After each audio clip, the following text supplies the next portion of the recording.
आज हम लोग बात करने वाले हैं पार्ट 3 जीएस क्लासेस के बारे में। देखिए, ये पार्ट 3 का है। ये ग्रेजुएशन का जो लास्ट ईयर होता है, यानी अंतिम पार्ट 3 होता है, उसके जीएस क्लासेस के बारे में बात कर रहे हैं। ये है, ये बीए के लिए भी है, बीएससी और बीकॉम जो साइंस से होते हैं, जो आर्ट्स से ये जो साइंस से होते हैं, जो आर्ट्स से होते हैं और जो कॉमर्स से होते हैं। ये तीनों स्ट्रीम के बच्चों को जीएस का पेपर देना होता है। ये सबको जीएस का पेपर और सबका जीएस का जो सिलेबस होता है वो एक जैसा होता है, यानी कि समान होता है। तो वही जीएस का क्लासेस स्टार्ट किया गया है और जीएस हम आपको पूरा विस्तार से पढ़ाएंगे। जो सिलेबस के अनुसार पूरा विस्तार से हम जीएस पढ़ाएंगे। और इसका ये चैप्टर 1 का भाग 1, मतलब इससे पहले वाला भाग 1। देखिए, भाग मतलब क्या होता है, ये क्या है कि ये चैप्टर बहुत लंबा लंबा है। जो भी चैप्टर है वो लंबा है, तो उसको कई पार्ट में बांटकर, अलग अलग पार्ट में बांटकर और उसको हम लोग करेंगे। और पढ़ाई उससे अलग अलग पार्ट में बांट के करने से होगा। देखिए, अब एक ही दिन का क्लास, मान लीजिए एक ही क्लास 3 घंटा का होगा तो थोड़ा ज्यादा बोरिंग हो जाएगा।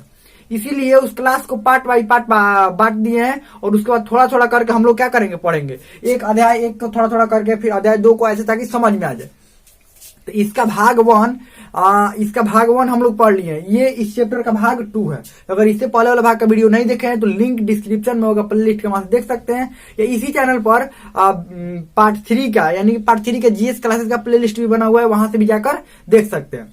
अब देखिए, जीएस क्लासेस में क्या है, मुख्य रूप से हम जीएस के बारे में पूरा पढ़ेंगे। अब इसमें क्या पढ़ रहे थे, मापन के बारे में। हम लोग क्या पढ़ रहे थे, मापन का। देखिए, ये सबसे महत्वपूर्ण क्लास होता है जीएस क्लासेस, क्योंकि पार्ट 3 के बाद जब हम पास आउट होते हैं, पार्ट 3 के बाद पास करते हैं, तो उसके बाद कई सारे एग्जाम देना हो, जैसे बीपीएससी हो गया। तो बीपीएससी में जीएस का जो सिलेबस होता है, बात वही होता है, थोड़ा सा हल्का सा अंतर होता है। बीपीएससी, मान लीजिए बीपीएससी का किसी का एग्जाम देना होगा, तो जो सिलेबस होता है उसका, ये इसका जीएस वाला, दोनों लगभग सिलेबस मिलता जुलता रहता है। तो यहाँ पर अच्छा से पढ़ लेने के बाद वहां पर ज्यादा तैयारी नहीं करने की जरूरत होती है। और जो नहीं पढ़ते थे फिर दोबारा से पढ़ना पड़ता है। तो चलिए इसको हम शुरू करते हैं।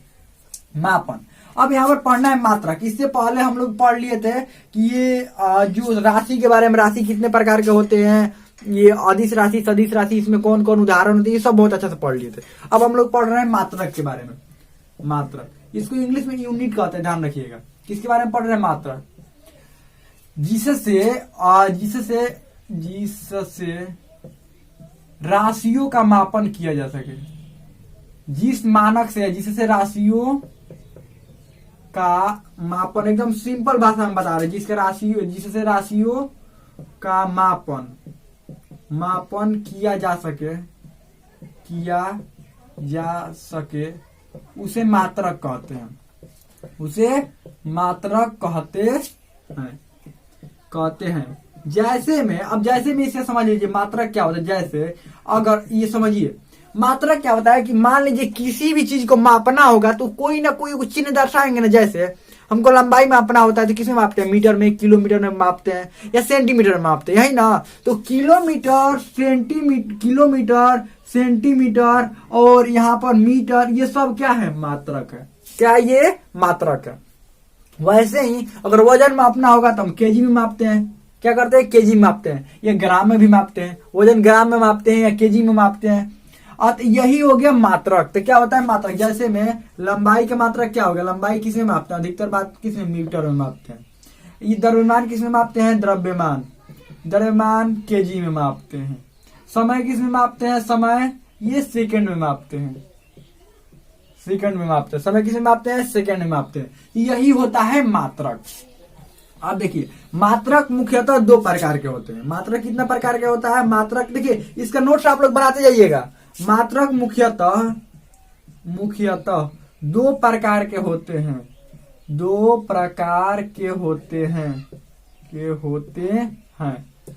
अब देखिए, मात्रक मुख्यतः 2 प्रकार के होते हैं। देखिए, ये सब दिखाई दे रहा है, ये सब साइंस है। तो जीएस में क्या आता है, जीएस में आपको पता होगा, हम सिलेबस जब जीएस के बताए हैं तो पता होगा कि जीएस में क्या क्या है, साइंस भी पढ़ना है, आर्ट्स भी पढ़ना है। ये सभी स्ट्रीम के बच्चों को ये सब पढ़ना होता है। जो साइंस है, आर्ट्स है, कॉमर्स है, सबको पढ़ना होता है।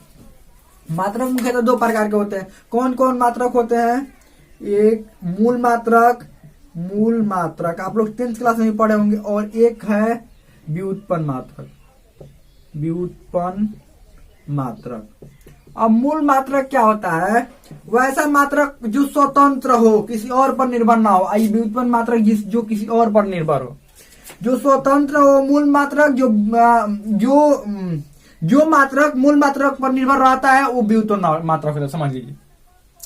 मूल मात्रक स्वतंत्र रहता है, ये क्या रहता है, स्वतंत्र, और ये व्युत्पन्न मात्रक मूल मात्रक पर निर्भर रहता है। जैसे ये लंबाई, लंबाई की अगर हम बात करें, लंबाई, तो इसका लंबाई का क्या होता है, मीटर, तो ये स्वतंत्र है। मीटर क्या है, स्वतंत्र है, किसी और की जरूरत पड़ रही है, समय, समय है वो सेकंड है, किसी और की जरूरत पड़ रही है सेकंड को नहीं। लेकिन यही व्युत्पन्न मात्रक में क्या हो जाएगा, ये क्षेत्रफल हो जाएगा। मीटर स्क्वायर में क्षेत्रफल क्या होता है, मीटर स्क्वायर में या सेंटीमीटर स्क्वायर में। देखिए तो डबल का जरूरत पड़ गया ना, यहाँ पर मीटर स्क्वायर, यानी कि 2 मीटर होगा, यहाँ पर मीटर कितना होगा, 2 होगा। यही त्वरण हो जाएगा, त्वरण, या मान लीजिए वेग होगा, वेग, वेग, तो वेग का क्या हो जाएगा, यहाँ पर वेग का मीटर प्रति सेकंड हो जाएगा, वेग का क्या हो जाएगा, मीटर प्रति सेकंड। तो ये जो वेग है, देखिए तो वेग है, तो इसमें किस चीज की जरूरत पड़ रहा है, मीटर का भी और सेकंड का भी, यानी कि इसमें देखिए ये मूल मात्रक वाला मीटर की भी जरूरत पड़ रहा है और ये सेकंड का भी जरूरत पड़ रहा है। यानी किस पर ही निर्भर हो रहा है,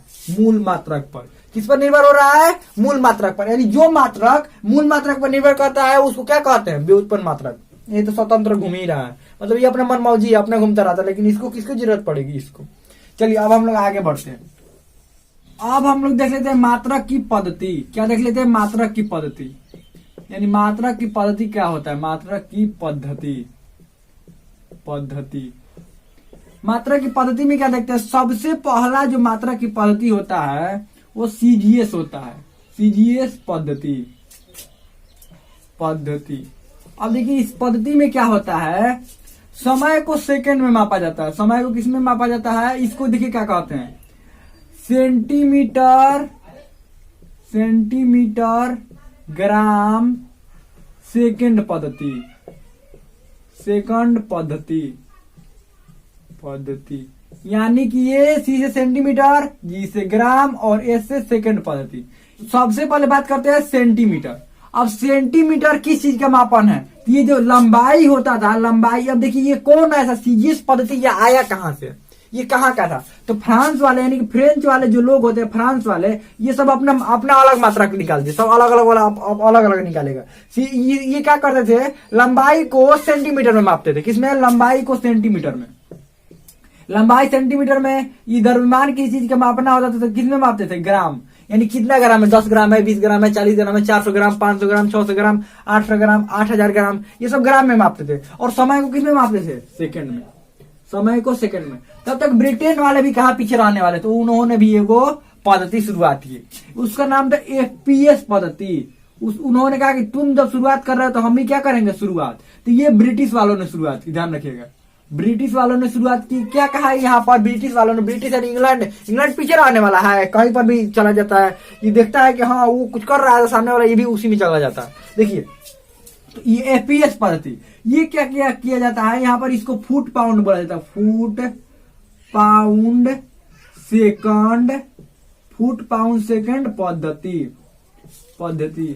अब देखिए ये फुट, ये जब लंबाई मापना होता था तो फुट में ये लोग मापते थे। लंबाई कैसे मापते थे, ये फुट में। अभी भी फुट का प्रयोग किया जाता है ना, लंबाई को मापने के लिए फुट यानी फीट, फुट का प्रयोग किया जाता है ना। 1 फीट, 2 फीट, 4 फीट, कोई कितना लंबा है, 10 फीट लंबा है, 15 फीट लंबा है, 20 फीट लंबा है, प्रयोग किया जाता है ना। तो वही फुट, ये पाउंड, पाउंड ये देखिए द्रव्यमान मापने के लिए, द्रव्यमान मापने के लिए, यानी किसी भी चीज का वजन मापने के लिए क्या करते थे, ये पाउंड का प्रयोग करते थे। कितना पाउंड वजन है, 1 पाउंड 2 पाउंड। केक खरीदने जाएंगे ना तो पाउंड में मिलता है, किलो में नहीं मिलता है। वो आपसे बोलेगा कि 1 पाउंड का बना दिया जाए, आधा पाउंड का बना दिया जाए, 2 पाउंड का बना दिया जाए, 3 पाउंड का, 4 पाउंड का।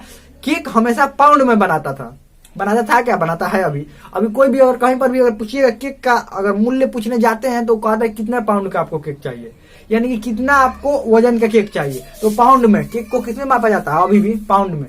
तो ये ब्रिटिश वाले सिर्फ केक को पाउंड में नहीं मापते थे, किसी भी चीज का वजन भी क्या करते थे, पाउंड में ही मापते थे। तो ये पाउंड में, द्रव्यमान पाउंड में, और समय को सेकंड में, समय को सेकंड में। तब तक एक और पद्धति आ गया, इसका नाम था एमकेएस पद्धति।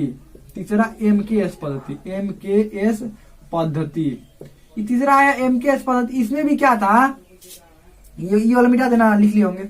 ये एमकेएस पद्धति में क्या था, एम से मीटर, किलोग्राम, किलोग्राम सेकंड पद्धति, सेकंड पद्धति, पद्धति।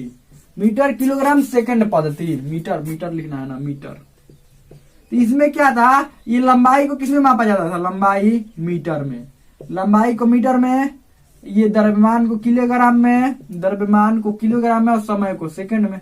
अब हो गया दिक्कत, ये अपना कुछ अलग माप रहा है, फ्रेंच वाला, ब्रिटिश वाला कुछ अलग, ये कुछ अलग है, सब देश अपना अलग अलग निकाल रहे हैं। हो गया दिक्कत। अब कोई भी सामान मान लीजिए खरीदना है इंग्लैंड से, तो बोल रहा है हम पाउंड में देंगे, हमारे यहाँ चलता है किलोग्राम। हो गया दिक्कत ना।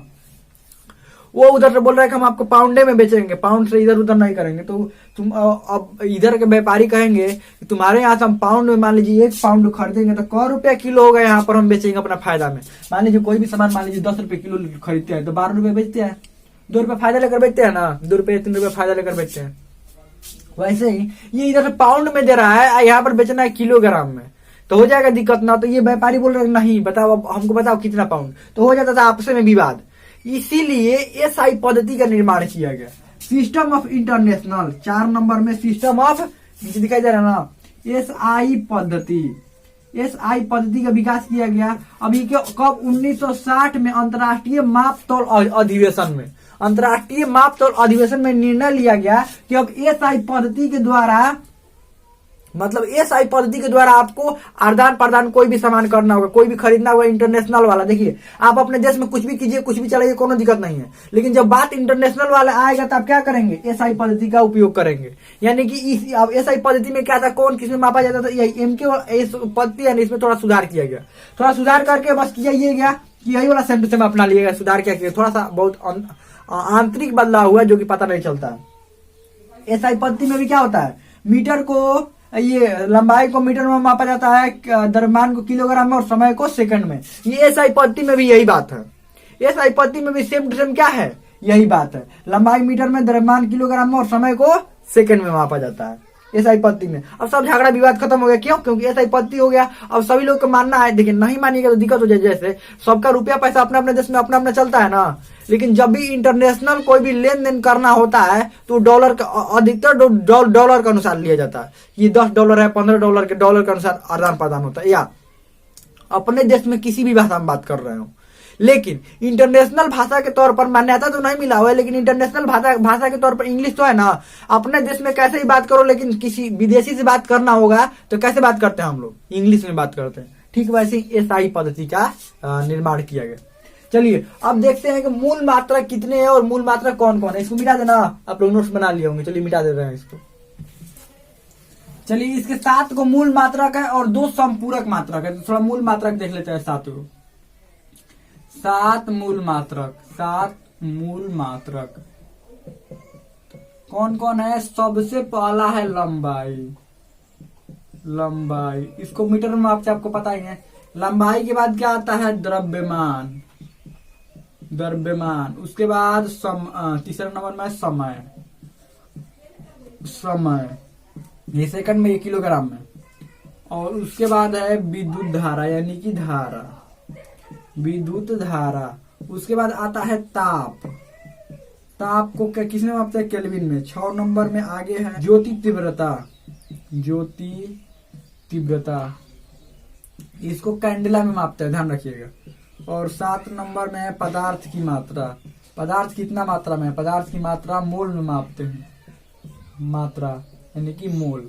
और 2 संपूरक मात्रा कौन कौन है, संपूरक मात्रक, 2 संपूरक मात्रक, पूरक मात्रक। सबसे पहला है रेडियन और दूसरा है स्टेरेडियन। ये समतल पर बने कोण को मापता है और ये ठोस पर बने कोण को मापता है। तो हमें लगता है कि बहुत अच्छा समझ में इसमें आ गया होगा। इसमें आपको कोई भी डाउट हो, कोई भी क्वेश्चन हो तो आप कमेंट में पूछ सकते हैं। हमें लगता है समझ में आ गया होगा।